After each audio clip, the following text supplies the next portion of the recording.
करते हैं। आगे हमारे पास क्या है कि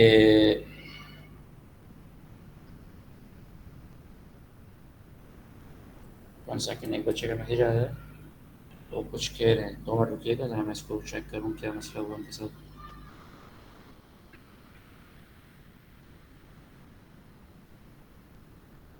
जी, यहाँ पर तमाम स्टूडेंट्स हैं।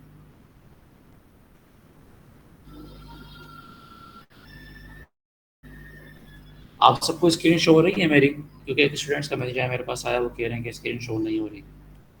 काइंडली प्लीज़ आप इस पर मुझे बताएं। सर शो हो रही है स्क्रीन। ठीक है, थैंक यू सो मच। अच्छा जी, तो अभी हम बात कर रहे थे कि आपके पास स्क्यू हार्वेशन मैट्रिक्स क्या होती है। तो आपको दिख रहा होगा कि स्क्यू हार्वेशन मतलब ऐसी मैट्रिक्स जहाँ पर हम मैट्रिक्स का बेसिकली क्या करें, ट्रांसपोज सॉरी कॉन्जुगेट करें, कॉन्जुगेट के बाद ट्रांसपोज करें, लेकिन वो किसके इक्वल आ जाए, -1 के इक्वल आ जाए। ठीक है, तो उस मैट्रिक्स को क्या कहते हैं, हम इस मैट्रिक्स को कहते हैं स्क्यू हार्वेशन मैट्रिक्स। ठीक हो गया। तो यहाँ पर आपके पास तकरीबन ऑलमोस्ट तमाम हमने बात कर ली है कि बेसिकली कौन कौन से टाइप्स हैं उस पर। दैन उसके बाद अब आगे चलते हैं हम, और आगे आपके पास से अलजेब्रा ऑफ मैट्रिसेस। ठीक है, हमारा टॉपिक नेक्स्ट क्या है, अलजेब्रा ऑफ मैट्रिसेस। अब अलजेब्रा ऑफ मैट्रिसेस का मतलब क्या है कि यहाँ पर हम बात करने जा रहे हैं उन ऑपरेशंस पर जो ऑपरेशंस हम बाइनरी डिस्कस कर रहे होते हैं। ठीक है ना, मतलब हम बात कर रहे हैं एडिशंस पर, हम बात करेंगे सब्ट्रैक्शन पर, दैन उसके बाद मल्टीप्लिकेशन एंड डिवीजन। तो बहरहाल अब अगर मैं आपसे पूछूं कि 2 मैट्रिक्स दी गई हैं, उनको आप आपस में क्या करें, एडिशन करें, तो उनके लिए याद रखिएगा कि एक मैट्रिक्स अगर ए है तो उसका जो ऑर्डर होगा, लेट सपोज मैंने कहा एम एन, उसका भी ऑर्डर क्या होना चाहिए हमारे पास, एम एन। तब जाकर ये आपस में क्या होंगी, ए और बी आपस में ऐड हो सकती हैं। ठीक है ना, पॉसिबल है ये। दोबारा से रिपीट कर दूं कि दोनों का ऑर्डर ऑफ मैट्रिक्स का सेम होना लाजिम है। कब? अगर हमारे पास एडिशन कर रहे हैं। और यही कंडीशन कहाँ पर यूज़ होगी, यही कंडीशन आप लिख लीजिए सेकंड जो हमारे पास ऑपरेशन होता है सब्ट्रैक्शन के अंदर, वहाँ पर भी यूज़ होगी। अब कैसे करते हैं ये तो आपको पता होना चाहिए। जैसे कि अगर मैं कह दूँ, फिर भी हम एग्जांपल पिक कर लेते हैं। लेट सपोज मैंने एग्जांपल पिक करी 1 2 3, दैन उसके बाद 4, और फिर मैंने एग्जांपल पिक करी और मैंने लिखा यहाँ पर 5 6 7 एंड 8। तो we are going to add both of the matrices, so will get the result. Corresponding elements को आपस में ऐड कर दीजिए तो ये हो जाएगा 6, दैन उसके बाद इट्स 1 8, 3 + 7 10, एंड देन 4 + 8 क्या आंसर आएगा हमारे पास, 4 + 8 12। ठीक है ना, तो देखें ज़रा, जो ऑर्डर यहाँ पर था 2/2 का, जो ऑर्डर यहाँ पर 2/2 का था, वही ऑर्डर क्या है यहाँ पर आ रहा है हमारे पास।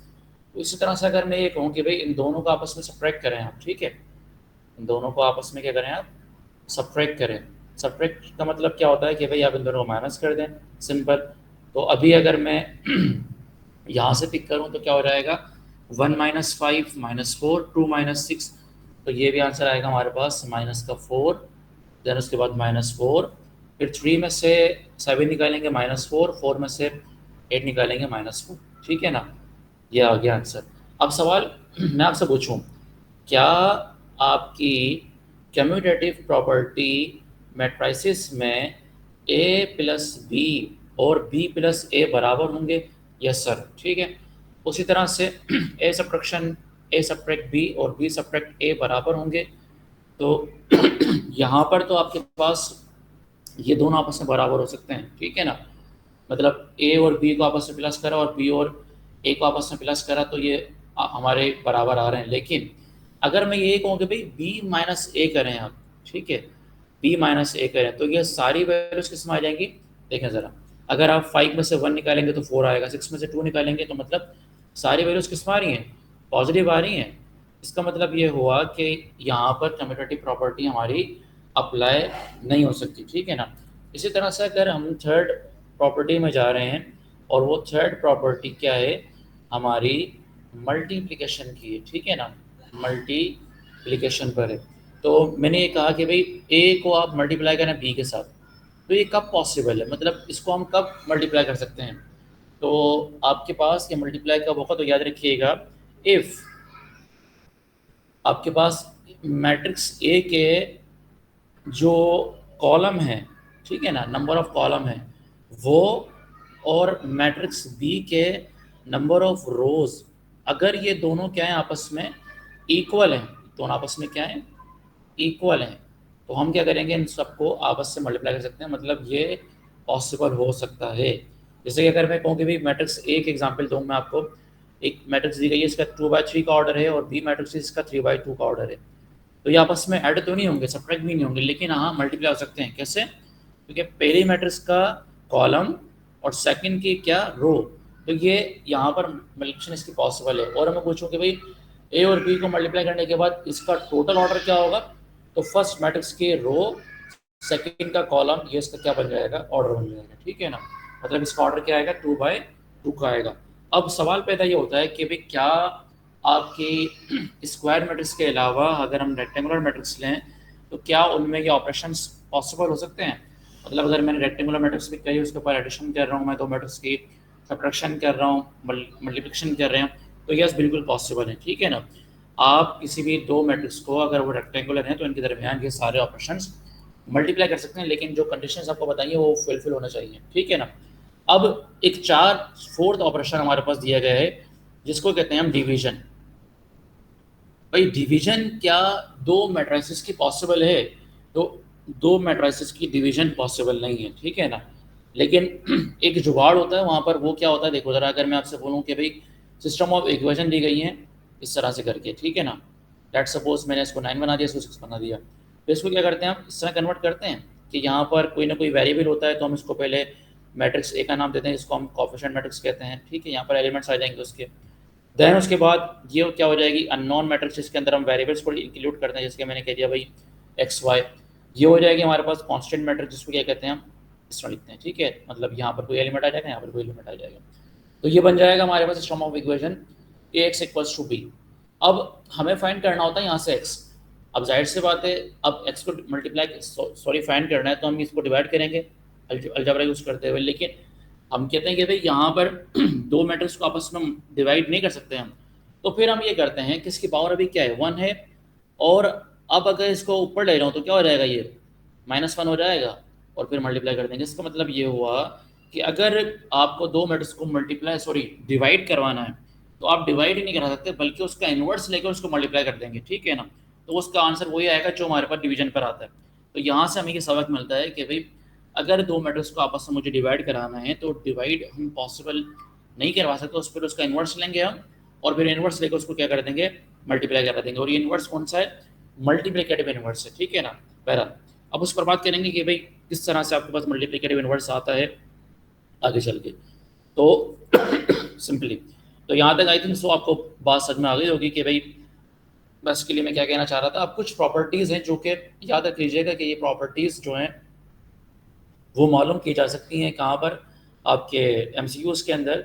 जैसे कि अगर मैं कहूँ कि भाई एक प्रॉपर्टी दी गई है और उसमें लिखा हुआ है ए मल्टीप्लाई बी का होल ट्रांसपोज, ठीक है, किसके बराबर आएगा वो, ये बहुत सारे टेस्ट में पूछा जाता है, जिसमें क्या हो जाएगा ये ए का ट्रांसपोज बी का ट्रांसपोज, ऐसे नहीं करेंगे आप, पहले बी का ट्रांसपोज करेंगे फिर ए का ट्रांसपोज करेंगे, देन उसको मल्टीप्लाई करेंगे। क्यों? क्योंकि यहाँ पर मैट्रिसेस में ऑर्डर डिपेंड करता है, ठीक है ना, इसलिए हम इस तरह का यहाँ पर प्रोसेस लगाएंगे, और ये वेल डिफाइंड हमारे पास क्या है, यूँ समझ लें कि प्रॉपर्टी दी गई है।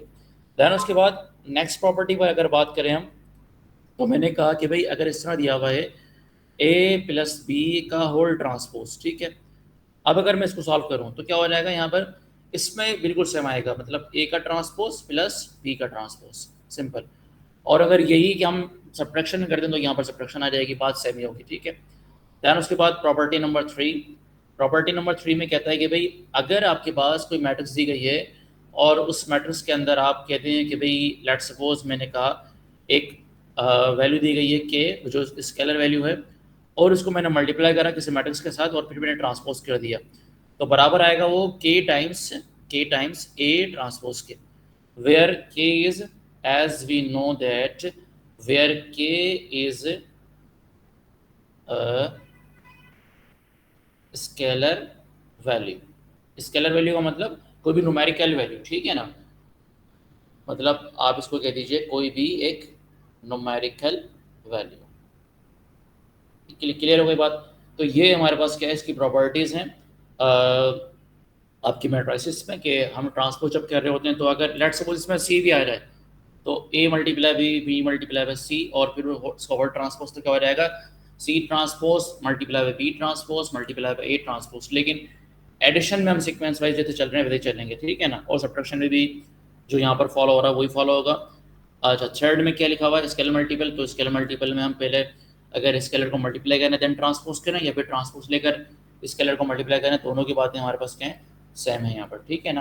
तो ये प्रॉपर्टीज़ को देख लीजिएगा आप, ये भी पॉसिबिलिटी है कि हमारे पास पूछा जा सकता है, क्योंकि हमें तो थ्रू आउट स्टडी करनी है, ठीक है। बहरहाल अब यहाँ पर ये मैट्रिसेस का हमारा तकरीबन टॉपिक ख़त्म हो गया है। अब मैं आपको जस्ट ये समझा रहा हूँ कि बेसिकली दो मैट्रिसेस को आपस में मल्टीप्लाई कैसे करते हैं, देन हम चलेंगे कहाँ पर, डिटर्मिनेंट्स पर, ठीक है।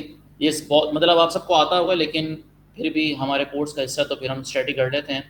जैसे कि अगर मैं कहूँ कि भाई एक मैट्रिक्स दी गई है, लेट्स सपोज 3 बाई 3 के ले लेते हैं, ठीक है ना, और ये 3 हो जाएगा, फिर हमारे पास 4 आ गया, देन उसके बाद 0 कर दें इसको, 1 एंड 2।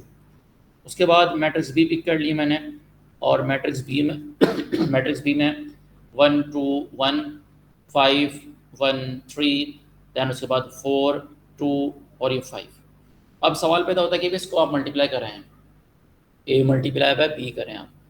तो इसको मल्टीप्लाई करने पर मैं आपको रिकमेंड ये करूँगा कि आप अगर मल्टीप्लिकेशन में आपको थोड़ी सी मुश्किल लगती है तो आप इस तरह कर सकते हैं इसको, कि यहाँ पर आप 3 बाई 3 के एक मैट्रिक्स बनाएं और उस पर आप एलिमेंट्स का ऑर्डर लिखते हैं। तो क्या हो जाएगा, ये 1 1 1 2 1 3, फिर से इधर क्या हो जाएगा, 2 1 2 2 3 3, सॉरी 2 3। उसके बाद यहाँ पर क्या आएगा, 3 1, फिर उसके बाद 3 2, और यहाँ पर क्या आ जाएगा, 3 3। अब ये इंडिकेट करा रहा है आपको कि इस जगह पर जो एलिमेंट आएंगे ना वो किसके आएंगे, फर्स्ट रो के और सेकंड कॉलम के। मतलब फर्स्ट रो को और फर्स्ट रो और फर्स्ट कॉलम को मल्टीप्लाई करते हैं तो यहाँ पर एलिमेंट आ जाएंगे। वो इधर क्या इंडिकेट कर रहा है कि इधर जो एलिमेंट आएंगे वो कौन से होंगे, आप मल्टीप्लाई करेंगे फर्स्ट रो को और सेकंड कॉलम को। यहाँ पर जो आएंगे वो क्या होंगे, फर्स्ट रो और थर्ड कॉलम को। मैं एक आपको रो करा देता हूँ, उसके बाद हम आगे बढ़ते हैं, ठीक है ना। तो इधर क्या कह रहा है, फर्स्ट रो और फर्स्ट कॉलम, तो मतलब ये रहा फर्स्ट रो और ये first column. 3 times 1 3, simple. 5 times 5 25, उसके बाद प्लस 1 टाइम्स 4 बिकम्स 4। देन आगे चलते हैं, फर्स्ट रो सेकंड कॉलम। तो फर्स्ट रो 3 टाइम्स 2 बिकम्स 6, उसके बाद 5 टाइम्स 1 5, 1 टाइम्स 2 बिकम्स 2, ठीक है ना। देन आगे चलें, यहाँ पर क्या कह रहे हैं, फर्स्ट रो थर्ड कॉलम, तो फर्स्ट रो थर्ड कॉलम ये सेम आ गया। 3 टाइम्स 1 3, उसके बाद 5 टाइम्स 3 15। ये आप थोड़ा सा इसको निकले कीजिएगा, बाहर निकल रहा है पूरा टाइम होने की वजह से मैं इसको थोड़ा सा रफली कर रहा हूँ। 5 टाइम्स 5 मतलब ये हो गया। इस तरह से आप बाकी को भी मल्टीप्लाई करके और सॉल्व करके आप बता सकते हैं कि इसका हमारे पास ये पॉसिबल हो सकता है। तो ये है हमारे पास किसी भी दो मैट्रिक्स को आपस में मल्टीप्लाई करने का तरीका। अब नेक्स्ट हमारे पास है जो टॉपिक जिसको हम स्टडी करने जा रहे हैं, और मैं कोशिश करूँगा कि हमारी जो फर्स्ट ईयर की क्लासेस हैं ये तकरीबन 2-3 लेक्चर में कंप्लीट हो जाए, क्योंकि ऑलमोस्ट हमारे 3 लेक्चर हुए हैं, उसमें हमने दूसरे चैप्टर ऑलमोस्ट कंप्लीट कर लिया है, ठीक है ना।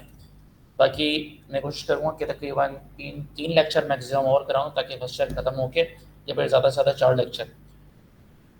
बहरहाल डिटर्मिनेंट्स, क्योंकि आपके पास बाकी के जो कोर्सेज हैं हमारे पास बहुत ज़्यादा इंपॉर्टेंट हैं इस हवाले से, फर्स्ट ईयर तो आप सब जानते ही हैं। बहरहाल अब डिटर्मिनेंट का क्या होता है हमारे पास, डिटर्मिनेंट की अगर मैं बात करूँ तो डिटर्मिनेंट यूँ समझ लें किसी भी मैट्रिक्स की आपको टोटल वर्थ बताता है, ठीक है ना। अच्छा, इस एक हवाले से फर्स्ट ईयर थोड़ी सी इंपॉर्टेंट इस हवाले से है कि जब आप एसएस के इंटरव्यूज़ के लिए जाते हैं ना, तो मैं अगर आपको अपना पर्सनल एक्सपीरियंस शेयर करूं तो इसकी इम्पोर्टेंस पर, फर्स्ट ईयर इंटर की इम्पोर्टेंस पर, कि जब मैं अपना इंटरव्यू स्टार्ट कर रहा था, सॉरी हाँ जी, तो डेमो के दौरान मैंने उसको कहा कि भाई सर मैं इस टॉपिक पर देना चाहता हूँ अभी इंटरव्यू या फिर डेमो वगैरह एक्सवाइजेड। तो वो फंक्शन था एक्चुअली टॉपिक, ठीक है। तो फंक्शंस उन्होंने कहा कि भाई इसको आप थोड़ा सा नेक्स्ट लेवल पर जाएँ, तो मैंने उनको कहा कि भाई मैट्रिसेस पर, देन उन्होंने मना कर दिया। देन उसके बाद वो चाह रहे थे कुछ यूनिक मैं यहाँ पर दूँ, तो आपको भी रिकमेंड ये मैं करूँगा कि जब आप इंटरव्यूज़ के लिए जाएँ ना, तो इंटरव्यूज़ के लिए आप तकरीबन अपने 3-4 तैयार करके जाएँ, लेकिन वो थोड़े से डिफरेंट हो, मतलब अलग से हों। तो फिर मैंने उनको कहा कि भाई सर मैं अपनी जो रिसर्च है उस पर देना चाहता हूँ, तो लेकिन उन्होंने मुझे एक बात कही। उन्होंने कहा अपनी रिसर्च पर दे सकते हैं इंटरव्यू या फिर डेमो, लेकिन वो आप इंटरमीडिएट लेवल से स्टार्ट करेंगे, मतलब इंटरमीडिएट लेवल पर आपका फोकस हो, क्योंकि आपको पढ़ाना उनको ही है।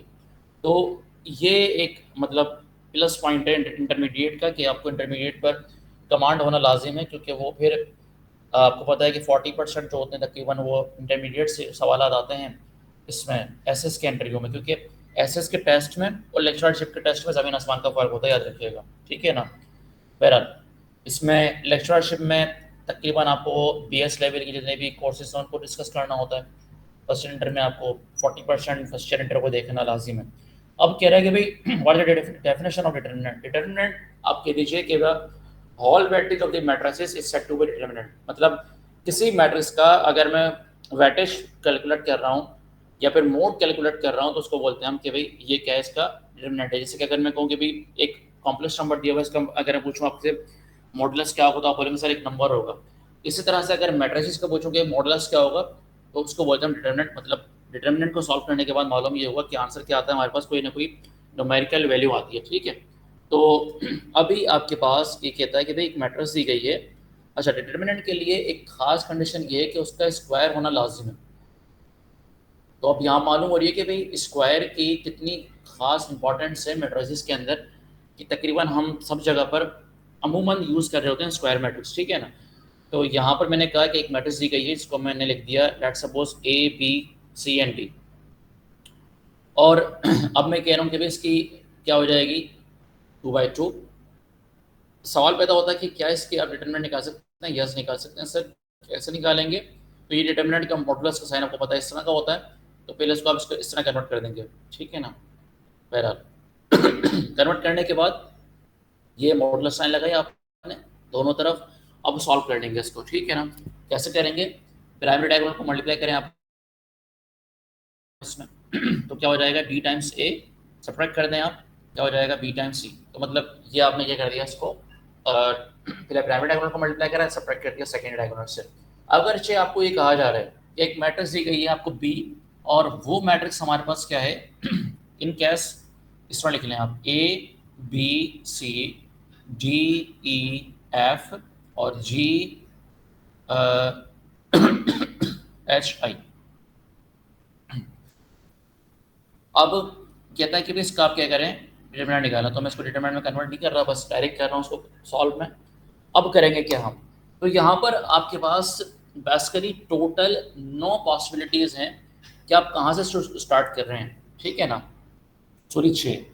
आप इसको आया फर्स्ट रो से स्टार्ट कर रहे हैं, सेकंड रो से स्टार्ट कर रहे हैं, थर्ड रो से स्टार्ट कर रहे हैं, ठीक है ना। जिसको हम बोलते हैं, यहाँ पर लिखते हैं अमूमन हम बच्चों को पढ़ाते हुए एक्सपेंड फ्रॉम फला फला रो या फला फला कॉलम। तो यहाँ पर क्या दिया हुआ, ये कॉलम दिए हुए हैं, इसको कॉलम से भी स्टार्ट कर सकते हैं, first column second column third column. लेकिन जो आम तौर पर हम यूज़ करते हैं ट्रेडिशनल मेथड, वो हम रो 1 से इसको स्टार्ट करते हैं ताकि जो बच्चा है या फिर जो इस बात को स्टडी कर रहा है उसको थोड़ा सा आसान लगे समझना, ठीक है ना। बहरहाल लेकिन आप उस मैट्रिक्स में क्या नाम है, ये बच्चे को जब पढ़ा देंगे तो उसके बाद आप जब खुद से सॉल्व कर रहे हैं ना, तो आपको रिकमेंड मैं करूँगा कि आप उस रो या कॉलम को लें जहाँ पर जीरो ज़्यादा हैं। तो फिर आपको पता होगा कि इसको मैं आगे सॉल्व करना नहीं है, क्योंकि अगर ये वैल्यू जीरो है, इससे मल्टीप्लाई कुछ भी करूँगा जीरो बन जाएगी, ठीक है ना। तो बहरहाल तो वहाँ से स्टार्ट करेंगे जहाँ पर जीरो ज़्यादा है। अभी तो ये मैंने सारे नॉन जीरोज लिए हुए, नहीं पता मैं ये सारे वेरिएबल्स हैं। तो बहरहाल अभी इसको मैं एक्सपेंड कर रहा हूँ रो 1 से। तो क्या लिखेंगे आप, ए सेम लिखा आपने, first row sorry first column और फर्स्ट रो डिलीट हो गई, इन दोनों को मल्टीप्लाई कर देंगे हम, ई आई बन जाएगा, ठीक है ना, माइनस एच एफ सॉरी ये बल्कि ऐसे कर दें ताकि आपको थोड़ा सा अंडरस्टूड हो जाए। ये करने के बाद अब साइन को अल्टरनेट चलाएंगे, अब हमेशा प्लस वाली पहले आएगी, फिर माइनस बी। अब ये क्या हो जाएगा, delete adjacent column, delete adjacent row, delete D I हो जाएगी, और फिर सब्ट्रैक्शन जी एफ हो जाएगा। इसी तरह से आपके पास फिर क्या आएगा, सी, और फिर adjacent column delete, adjacent row delete, D H minus G, और ये ई। तो मतलब इस तरह से क्या कर सकते हैं हम किसी मैट्रिक्स को आपस में सॉल्व कर सकते हैं और उसके डिटर्मिनेंट आसानी से निकाल सकते हैं। तो ये तरीक़ेकार था हमारे पास। अब आए ज़रा इसकी कुछ प्रॉपर्टीज है डिटर्मिनेंट्स को, उसको डिस्कस कर लेते हैं, ठीक है ना। कुछ मैट्रिक्स की प्रॉपर्टीज़ हैं या फिर टाइप्स को कह दीजिए आप डिटर्मिनेंट की बेसिस पर, कि अगर आपके पास, ठीक है, थोड़ा सा इसको चले सही कर लेते हैं हम।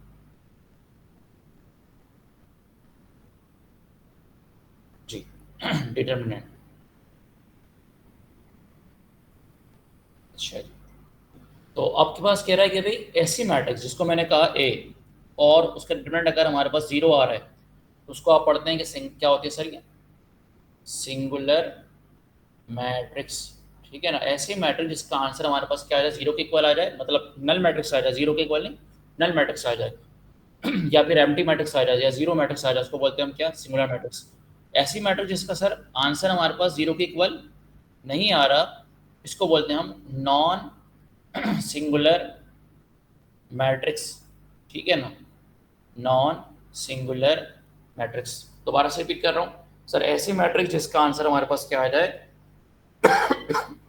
आपके पास जीरो आ रहा है वो क्या होगी, सिंगुलर मैट्रिक्स, और जिसका आंसर हमारे पास क्या आ रहा है, यूँ समझ लें कि नॉन जीरो आ रहा है, वो क्या हो जाएगी, नॉन सिंगुलर मैट्रिक्स, ठीक है। अच्छा, यहाँ तक अभी क्लास फ्लो में आ रही है, बात समझ आ रही है सबको, तो फिर मैं आगे प्रोसीड करूँ।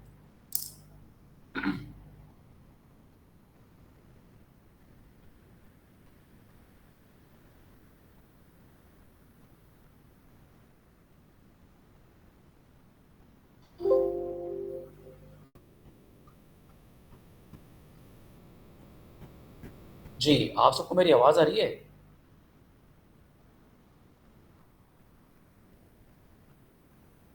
अच्छा जी, यस, ठीक हो गया। जी सर, आ रही है। Okay okay okay.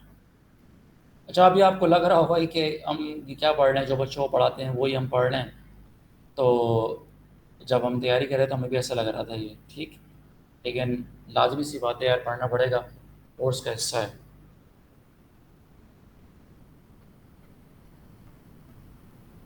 अच्छा जी, यहाँ पर बात कर रहे थे हम। तो अभी ये हो गया प्रॉपर्टीज़ के, अगर ए डिटर्मिनेंट हमारे पास जीरो की इक्वल आ जाए तो सिंगुलर हो जाएगी, और अगर नहीं आया तो क्या हो जाएगी हमारे पास, नॉन सिंगुलर मैट्रिक्स। अच्छा, इसकी अब एक ख़ास बात यहाँ पर ये है कि ऐसी मैट्रिक्स जो कि हमारे पास सिंगुलर हो, जो कि हमारे पास सिंगुलर हो, उसका इन्वर्स निकालना पॉसिबल नहीं होता, ठीक है ना, इन्वर्स पॉसिबल नहीं होता, ठीक है ना। वो बात करेंगे हम आगे, बस एक बात ये क्लियर हो गई है इस टाइम पर, तो मैंने आपको शेयर कर दी, वो हम आगे स्टडी करेंगे जब हम इन्वर्स की बात करेंगे, उसमें भी एक टॉपिक और है एडजॉइंट का। चलें जी, तो अभी और जो नॉन सिंगुलर मैट्रिक्स होती है उनका हमारे पास इन्वर्स निकालना पॉसिबल है, इसकी खास वजह भी उस पर बात करेंगे आगे, ठीक है जी। अभी हम स्टार्ट कर रहे हैं नेक्स्ट हमारे पास टॉपिक, जिसको कहते हैं हम एडजॉइंट ऑफ मैट्रिक्स, ठीक है ना। अब ये एडजॉइंट अगर आपके पास 2x2 की मैट्रिक्स आ रही है तो बहुत ही आसान है, लेकिन अगर आपके पास 3x3 की आ रही है तो सर का दर्द है। जैसे कि अगर मैं कहूँ कि भाई एक 2x2 की मैट्रिक्स दी गई है और उसमें लिखा हुआ है, जैसे कि अगर मैं कहता हूँ ए बी सी और डी, ठीक है ना, और इसका मैंने कहा ये मैंने ऑर्डर लिखा है, ठीक है, थोड़ा परेशान हो जाइएगा, ये ऑर्डर लिखा है जस्ट। मैंने कहा कि भाई इसका क्या करें आप, एडजॉइंट निकालें, A sorry yes A D J of A. अब आप इस तरह याद रखेंगे, किस तरह याद रखेंगे भाई, ये प्राइमरी डायगोनल, ये सेकेंडरी डायगोनल। प्राइमरी के पी से याद रखें पोजीशन चेंज, और सेकेंडरी के एस से याद रखें आप साइन चेंज। लो जी, खत्म हो गया। मतलब ये आपके पास क्या है, एडजॉइंट ऑफ मैट्रिक्स है। लेकिन दोबारा से रिपीट कर रहा हूँ कि कहाँ पर आप लगाया होगा, जहाँ पर आपकी मैट्रिक्स क्या है, 2x2 की दी गई है। लेकिन अगरचे आपके पास मैट्रिक्स क्या दी गई है, 3/3 की है। जैसे कि अगर मैं कह दूँ एक मैट्रिक्स दी गई है जो कि हमारे पास क्या है 3/3 की है, तो ये लिखा हुआ है ABCDEF GH और ये I, और ये मैट्रिक्स आपको दिख रही है भाई 3/3 की है। अब सवाल सवाल पैदा होता है कि सर क्या ये रेक्टेंगुलर मैट्रिक्स पर सारे ऑपरेशन यूज कर सकते हैं? नहीं, ऐसा नहीं है, ठीक है ना। ये डिटरमिनेंट हमेशा आपके पास कब लगता है? जब हमारी स्क्वायर मैट्रिक्स होगी, इसके अलावा कहीं और पॉसिबल नहीं होता ये। तो अगर आपके पास कोई मैट्रिक्स दी गई है और उसका क्या कह रहा है कि भाई आप क्या निकालें, जी एडजॉइंट की बात कर रहे थे हम, एडजॉइंट फाइंड करें, ठीक है ना। एडजॉइंट में सबसे पहले आप उसके क्या निकालेंगे, कोफैक्टर्स निकालेंगे। कोफैक्टर्स निकालने के बाद उसके क्या करेंगे, माइनस निकालेंगे। इसके अगर मैं एक थोड़ा सा आपको एग्जांपल कराने की कोशिश करूं तो यहाँ पर क्या लिखा हुआ है, एक मैट्रिक्स दी गई है जिसमें आपसे कह रहा है कि भाई ABCDEFGHI, तो आप कैसे निकालते हैं? जैसे कि अगर मैं कहूँ कि भाई आप इस मैट्रिक्स को सॉल्व करें इस तरह से, यस, फर्स्ट एलिमेंट का निकाल के दिखाएं आप A11 का, तो आप A11 का कैसे निकालेंगे? इस फर्स्ट एलिमेंट को आप सेम लिख देंगे, इनको आपस में मल्टीप्लाई कर देंगे। कैसे? जैसे कि अगर मैं आपसे लिख रहा हूँ यहाँ पर कि A11 का क्या हो जाएगा, -1, ये फार्मूला है, ठीक है ना, -1 I + J, इसको आप I कर दें, इसको J कर दें, भले फार्मूला लिख देते हैं, फिर उसके बाद फिर आगे पढ़ते हैं। I + J multiply by it's matrix, ठीक है। क्या मतलब? जैसे अगर मैं इसका निकालना चाहूँ कोफैक्टर, तो कैसे निकालूंगा A11 का, यस, ये -1 I + J का मतलब 1 + 1 आ जाएगा यहाँ पर। फिर A का मतलब क्या है, इसका डिटर्मिनेंट, ठीक है ना, इसका डिटर्मिनेंट जो नंबर दिया गया इसके एडिशन कॉलम को, एडिशन रो को डिलीट कर दें और इनका डिटर्मिनेंट यहाँ पर लिखते हैं आप। कैसे भाई? ये डिटर्मिनेंट लगा दो बस यहाँ पर, EFH और ये I, और डिटरमिनेंट निकालना आपको पता है भाई, इन दोनों को पहले मल्टीप्लाई करेंगे, माइनस कर देंगे, दोनों मल्टीप्लाई कर देंगे, और 1 + 1 करके -1 को मल्टीप्लाई कर देंगे। जैसे कि अगर मैं लिखूँ इस तरह से आप सबका निकालेंगे, A11 का, A22 का, A33 का, सारी वैल्यूज़ का, और फिर लास्ट में क्या दिया गया है, A33, उसमें क्या लिखेंगे, -1^33, और फिर डिटरमिनेंट में क्या आ जाएगा, addition column delete, sorry row delete, addition column delete, ये बचा टुकड़ा, ठीक है ना। तो यहाँ पर आएगा A B D और E, फिर इनको सॉल्व कर लेंगे आप, डिटरमिनेंट निकालेंगे, इसको मल्टीप्लाई करेंगे। दैन उसके बाद A11 से लेकर, मतलब A11 से लेकर A33 तक आपके पास ये सारी वैल्यूज़ आपको मिल जाएंगी, सॉरी माशाल्लाह, यस, ये मिल जाएंगी सारी। अब करना क्या होगा हमें, कि इसका हम निकालेंगे ट्रांसपोज। अब जो ट्रांसपोज आएगा ना, वो होगा असल में इसका एडजॉइंट ऑफ ए।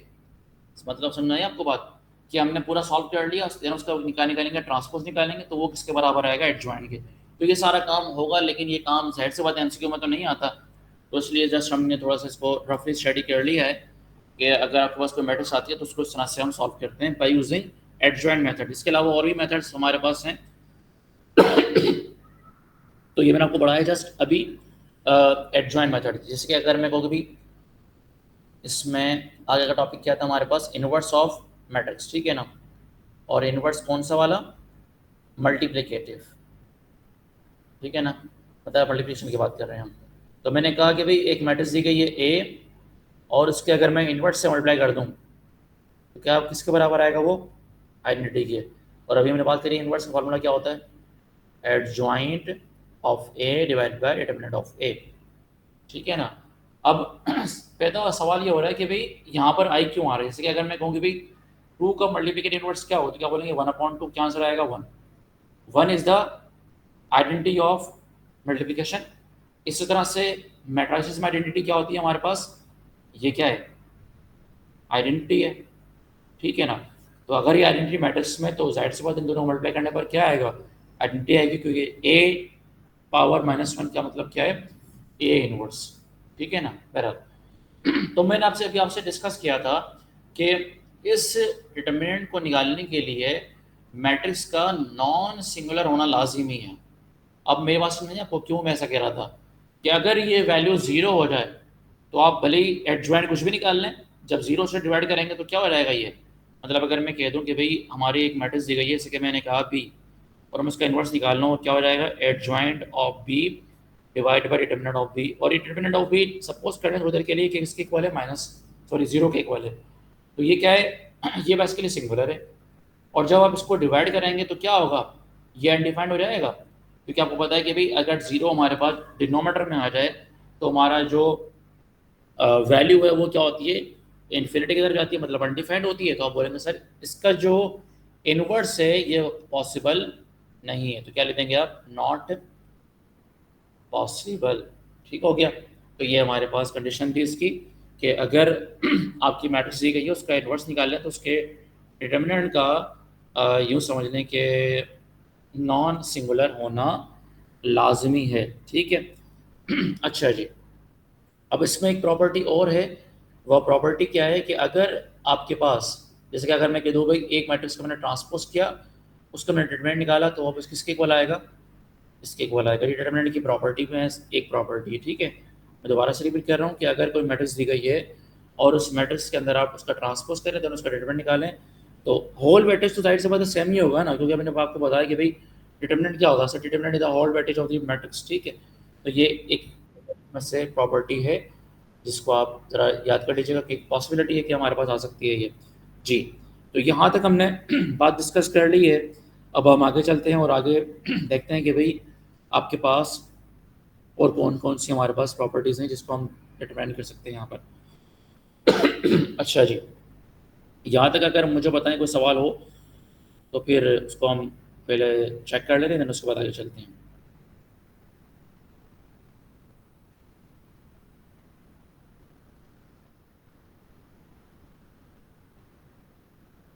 नहीं है, चलें जी।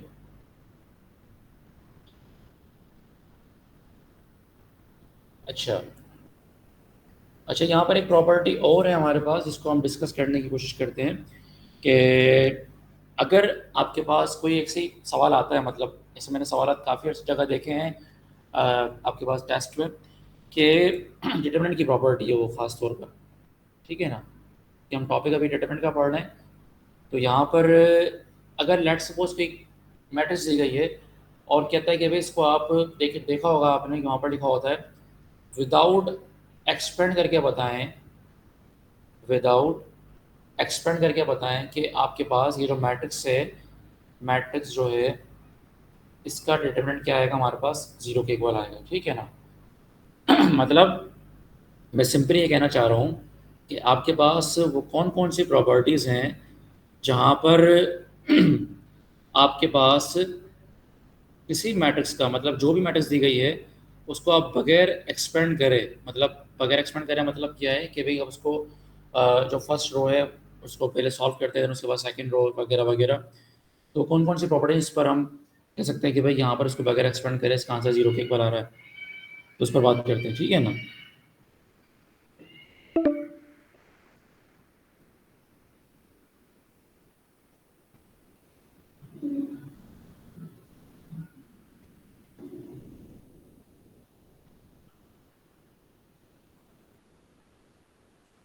तो मिनट रुकिएगा, मेरा चल रहा है, ठीक।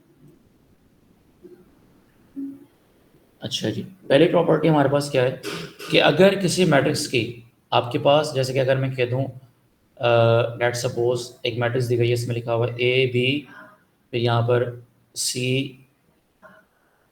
डी, और फिर यहाँ पर लिखा हुआ है ई एफ, जहाँ उसके बाद जी एच आई।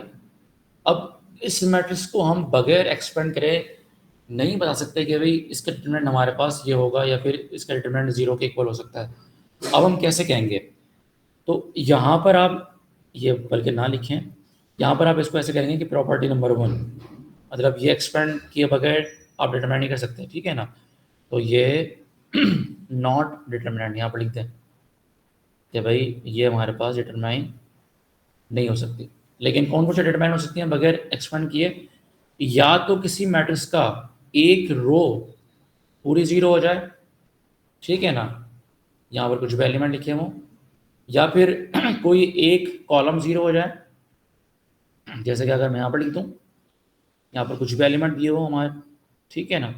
तो मतलब दो प्रॉपर्टी तो अभी हो गई कि अगर आपकी किसी मैट्रिक्स की कोई भी एक रो या फिर कोई भी एक कॉलम किसके इक्वल है हमारे पास, जीरो के इक्वल है, तो हम बोलेंगे सर ये क्या हो जाएगा, इसका डिटरमिनेंट हमेशा जीरो के इक्वल आएगा। या फिर प्रॉपर्टी नंबर 2 कि दो अगर रो या फिर कॉलम ये हमारे पास क्या हो जाए, सेम आ जाए, तब भी हम बोलेंगे स्टेटमेंट क्या होगा हमारे पास,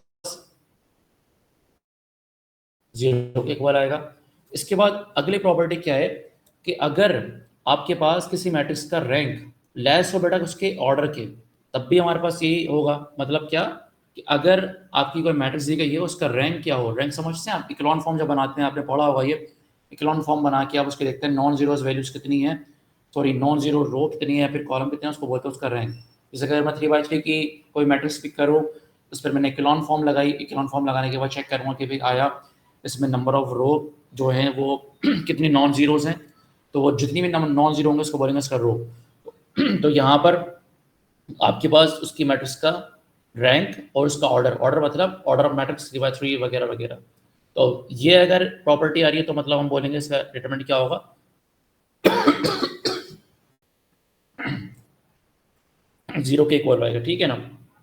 देन उसके बाद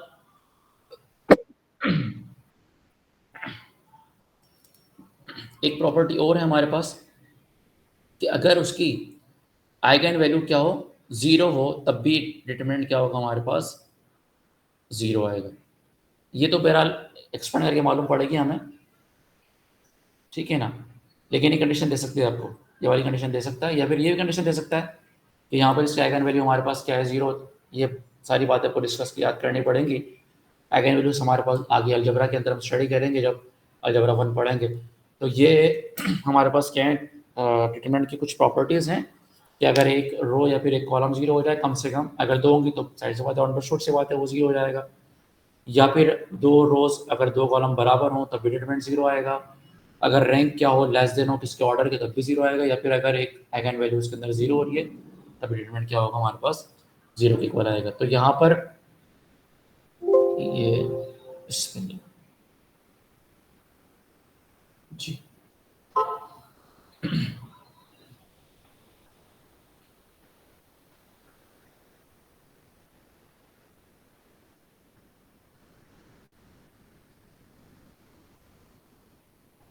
चलिए जी, मैंने यहाँ पर क्लास को स्टॉप कर दिया है अभी फ़िलहाल, क्योंकि नेक्स्ट टॉपिक जो है हमारे पास वो एक्लॉन फॉर्म का है। एक्लॉन फॉर्म के लिए टाइम लगेगा इसमें हमारी क्लास में, और अभी जस्ट तकरीबन 10 मिनट बाकी हैं, तो बात कर लेते हैं अगर आप कहें तो, वरना फिर कुछ क्वेश्चन अगर आपके पास हैं तो उस पर बात करते हैं हम। जी,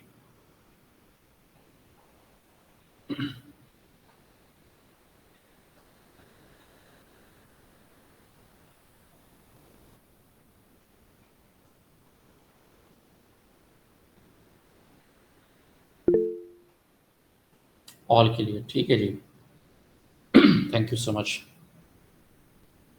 जी, बताइए ज़रा क्या सवाल है आपका, आपने हैंड रेस किया।